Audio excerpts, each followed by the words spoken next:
Today's sermon is entitled The Power of We.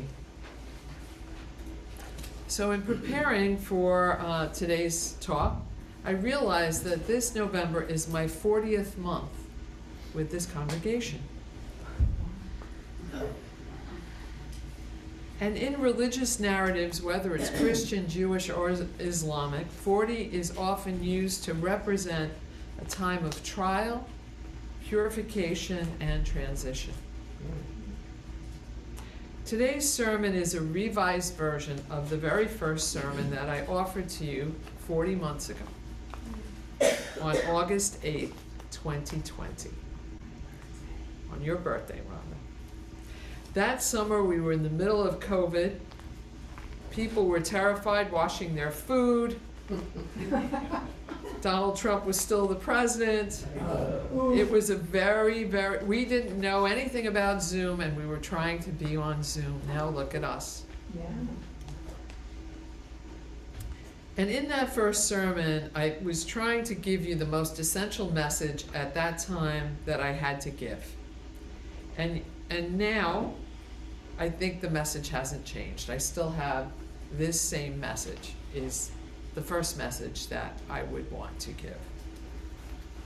So let's explore the power of we together. So in 1991, I took a trip to Provincetown, Massachusetts. I was newly in a relationship with a woman who was quite wise and spiritual. This was our first trip there. And now, if any of you know about gay life in the 90s, you'll know that Provincetown, or P-Town, most of us know it, was our Mecca. It was the place that we could go to be free to be ourselves and to love the way we long to love freely. So at some point during this trip, she suggested to me that we attend a Sunday service. And I looked at her a little oddly, because people like us were not typically invited to attend Sunday services. And she assured me that this would be different. So that Sunday at 11 a.m., we walked into the Provincetown meeting house. And I was astonished to see what I found there. What and who I found there. There were gay people, there were straight people. There were older people, there were younger people. There were black people, there were white people, there were brown people. There were children. There were butches and femmes and drag queens. There were dogs. And in some pews, there were men who you could tell were clearly very, very ill. The minister started the service and welcomed us kindly, and then immediately invited the children to the stage, where she slid a puppet onto her hand and mesmerized the children and congregants with profound wisdom through this puppet. Eventually we moved into the service, which was beautiful, her talk and sermon, and then to service announcements. And in those service announcements and actions, almost all of them were focused on finding ways to help support and minimize the suffering of the Provincetown community at large, who were suffering and dying from AIDS at the time. I was astonished. I was astonished to witness to this community. To me, this was everything a spiritual community would be. It was an experience of diverse human beings coming together in a loving way, recognizing their individuality and their spirituality, while having a focused attention on helping each other and others. I fell in love with this place. My heart just broke open. There's something I left out of this story. This wasn't just the Provincetown meeting house. This was the Provincetown Unitarian Universalist meeting house, and my first time at a UU service. And to this very day, every time I go to P-Town, I attend. And I also get weekly updates of the sermon and service that's posted on YouTube, so I can be inspired by their brilliant minister and congregation. So here I am 32 years later with all of you in this wonderful congregation, very much like that congregation I had fallen in love with. Here we are much the same. We are diverse, we are inclusive. We are all each other's teachers, consciously making a choice to take the path of always coming together. To bridge the gap of what makes us separate from each other, to advocate for humanity and with a concern for all beings. And I'm so grateful to be with you all. I learn from you every week. And I believe we all are always learning from each other. But my question is, why are communities based in unity consciousness like ours an anomaly? Why isn't the world flooded with communities like these? And why is the idea of coming together in diversity so unusual? Well, I believe I found some answers to these questions in a film. And it's a documentary film called I Am. Has anyone seen it? Yeah. I Am is a documentary created by filmmaker Tom Shadak. Now, Tom Shadak also produced all the Jim Carrey films, like Bruce Almighty, Ace Ventura, Pet Detective, Liar, Liar, all those films that I don't particularly care for. But let me continue. But I do love Tom Shadak. Tom Shadak went from living a regular life, just kind of a regular guy economically, to becoming a massive success and amassing huge sums of money in a very, very short amount of time. He went from a more regular life to owning gigantic mansions and flying in jet planes and buying some. And one day, after this occurred, he was standing in the foyer of his 13,000-foot mansion in California, and he had an epiphany. And his epiphany was, I have all that's supposed to make me happy in this culture. Why am I not any happier? Very soon thereafter, unfortunately, Tom was in a life-altering cycling accident. Aside from breaking many bones in his body, he incurred massive brain trauma, which resulted in post-concussion syndrome. He was unable to escape an acute sensitivity to all stimuli, whether it was on his body, whether he heard it, saw it, felt it, all of it.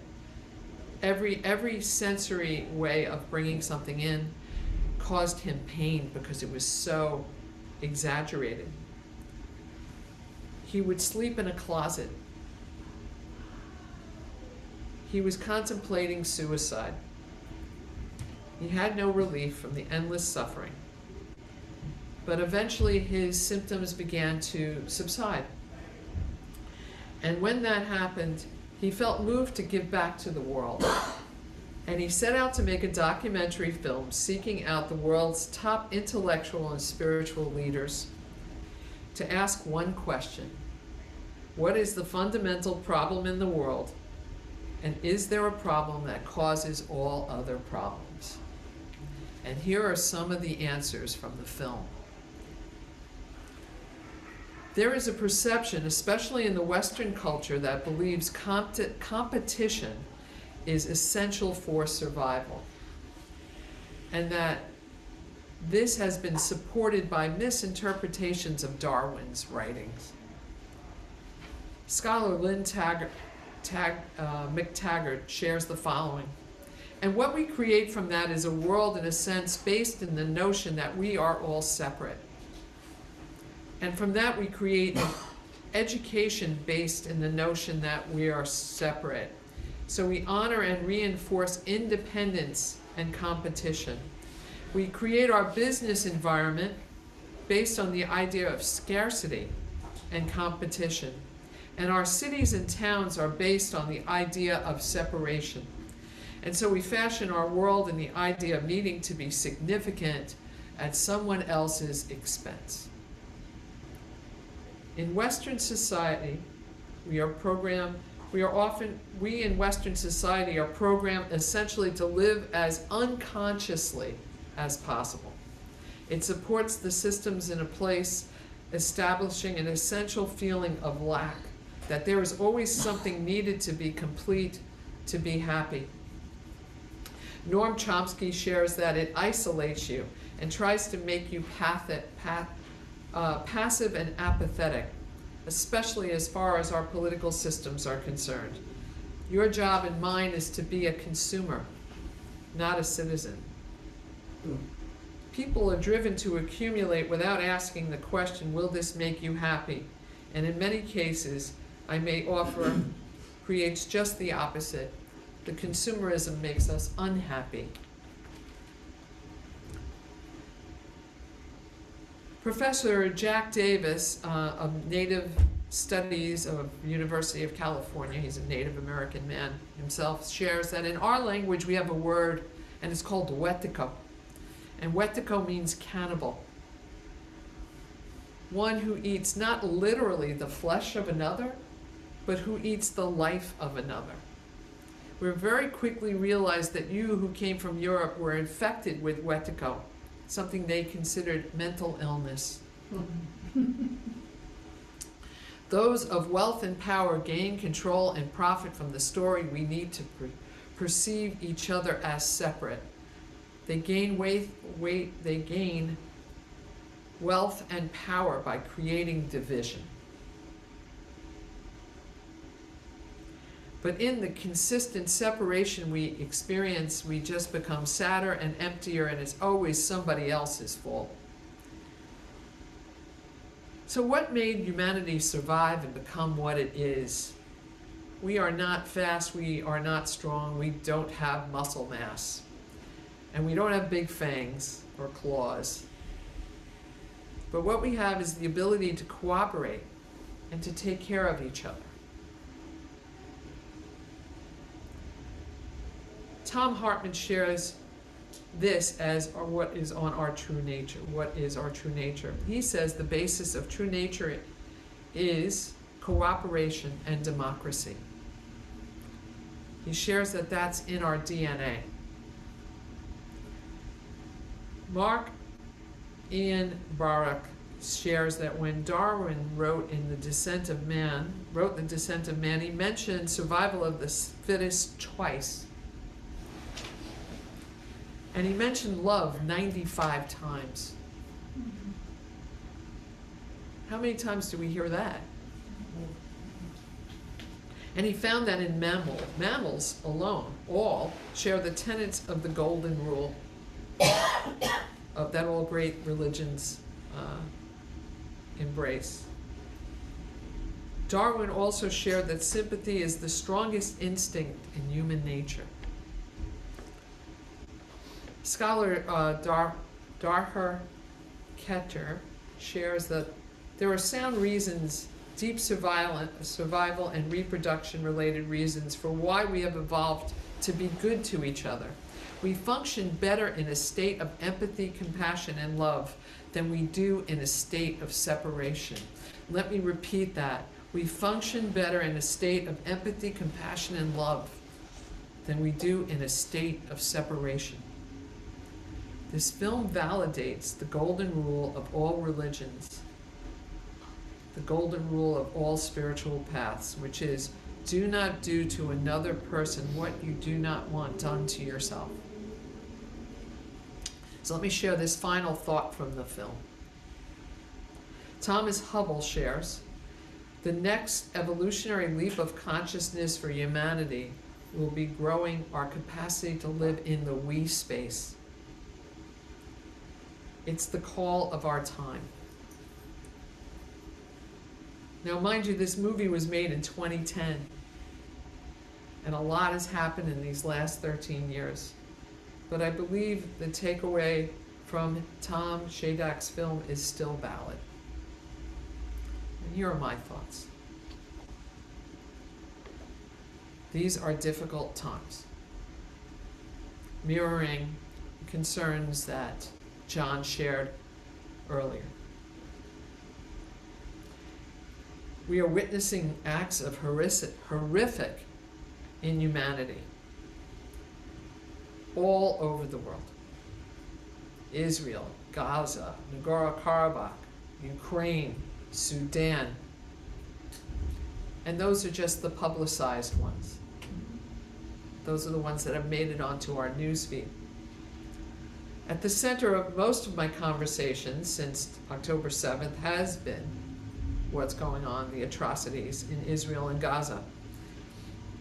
We are hardwired for a compassionate response to others. We are living in a 24-hour news cycle of witnessing human suffering.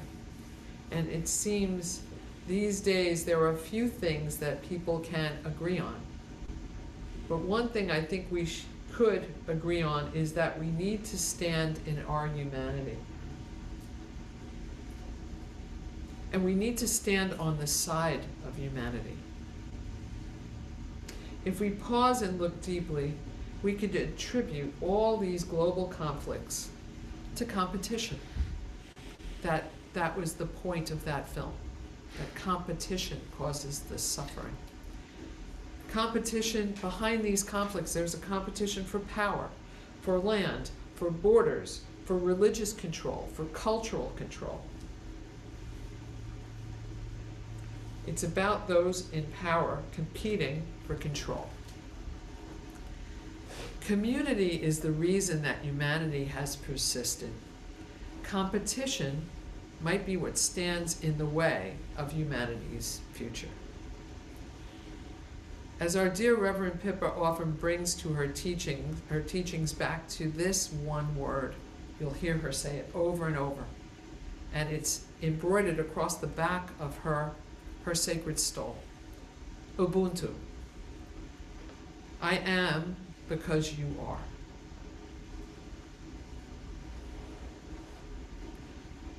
In 2018, I had the pleasure of attending the Parliament of World's Religions. It was a gathering of 10,000 of the world's clergy, all in one location.